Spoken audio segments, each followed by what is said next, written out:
کر لی ہے۔ تہران کے امام خمینی ہوائی اڈے پر تمام پروازیں معطل کر دی گئی ہیں، جبکہ ملک کا فضائی نظام مکمل الرٹ ہے۔ امریکہ ایران کے خلاف حملوں میں ملوث نہیں ہے۔ امریکی وزیر خارجہ کی جانب سے یہ وضاحت کر دی گئی ہے۔ کہا کہ اسرائیل نے ایران کے خلاف یک طرفہ کارروائی کی ہے۔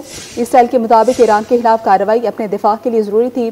اسرائیل کے ایران پر حملے کے بعد امریکی صدر نے ہنگامی اجلاس بھی طلب کر لیا ہے۔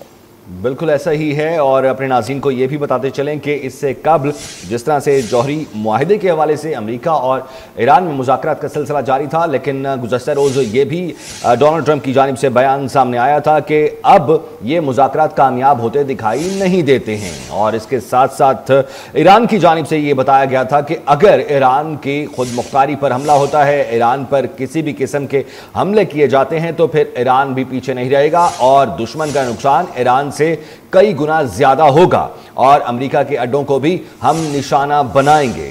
یہ بھی واضح طور پر کہا گیا تھا، اور اب کچھ دیر میں باقاعدہ جنگ کا اعلان بھی تہران کی جانب سے کر دیا جائے گا۔ اپنے ناظرین کو یہ بھی آگاہ کرتے چلیں کہ جس طرح سے بھارت نے خطے میں جنگ مسلط کرنے کے لیے پاکستان پر حملوں کی کوشش کی تھی، اسی طرح بھارت کا حامی، بھارت کا دوست اسرائیل بھی اسی ہٹ دھرمی پر برقرار ہے، اور اب خطے کو ایک مرتبہ پھر سے اسی صورتحال سے دوچار کرنے کے لیے اقدامات اٹھائے گئے ہیں اسرائیل کی جانب سے بمباری کی گئی ہے ایران میں، جس کا فوری طور پر جواب بھی ایران کی جانب سے دیا گیا ہے، اور جنگ کا باقاعدہ اعلان بھی کچھ دیر میں کیا جائے گا۔ تازہ صورتحال میں اب تک کی جو اپڈیٹس ہیں وہ آپ کو آگاہ کریں تو اسرائیل نے ایران پر حملہ کیا ہے۔ تہران سمیت مختلف شہروں میں اسرائیلی فضائیہ نے بمباری کی ہے۔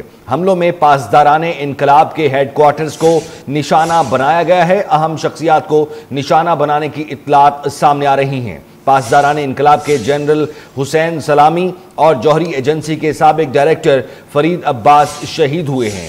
آزاد یونیورسٹی کے صدر مہدی تہرانچی بھی حملے میں شہید ہو گئے ہیں۔ اسرائیل کا القدس فورس کے سربراہ اسماعیل قانی اور کئی سینئر جوہری سائنسدانوں کے شہید ہونے کا دعویٰ سامنے آیا ہے۔ ایران کی جانب سے اسرائیل پر میزائلوں سے بھرپور جوابی کارروائی اور بھرپور جوابی حملہ کیا گیا ہے۔ آیت اللہ خامنائی کچھ دیر میں جنگ کا باقاعدہ اعلان کرنے جا رہے ہیں۔ ایران نے بڑے پیمانے پر اسرائیل پر حملے کی تیاری کر لی ہے۔ تہران کے امام خمینی ہوائی اڈے پر تمام پروازیں معطل کر دی گئی ہیں۔ ملک کا فضائی نظام مکمل طور پر الرٹ ہو چکا ہے۔ امریکہ ایران کے خلاف حملوں میں ملوث نہیں ہے۔ امریکی وزیر خارجہ کی جانب سے وضاحت بھی سامنے آ گئی ہے۔ اسرائیل نے ایران کے خلاف یک طرفہ کارروائی کی۔ اسرائیل کے مطابق ایران کے خلاف کارروائی اپنے دفاع کے لیے ضروری تھی۔ اسرائیل کے ایران پر حملے کے بعد امریکی صدر نے ہنگامی اجلاس طلب کر لیا ہے۔ اسی پر مزید اپڈیٹ آپ کو دیں کہ آسٹریلیا اور نیوزی لینڈ کے اسرائیل کے ایران پر حملے کی جانب سے مذمت کی گئی ہے۔ آسٹریلوی وزیر خارجہ نے کہا ہے کہ اسرائیل ایران بڑھتی کشیدگی پریشان کن ہے۔ کیوی وزیر اعظم کا کہنا ہے کہ اسرائیلی حملے مشرق وسطیٰ کے لیے ممکنہ طور پر تباہ کن ہے۔ چین کی موجودہ صورتحال پر تشویش ہے۔ کہا کہ ایران کی موجودہ سیکیورٹی صورتحال سنگین اور پیچیدہ ہے۔ آسٹریلیا نیوزی لینڈ کے اسرائیل کے ایران پر حملے کی مذمت۔ آسٹریلوی وزیر خارجہ نے کہا ہے کہ اسرائیل ایران بڑھتی کشیدگی پریشان کن ہے۔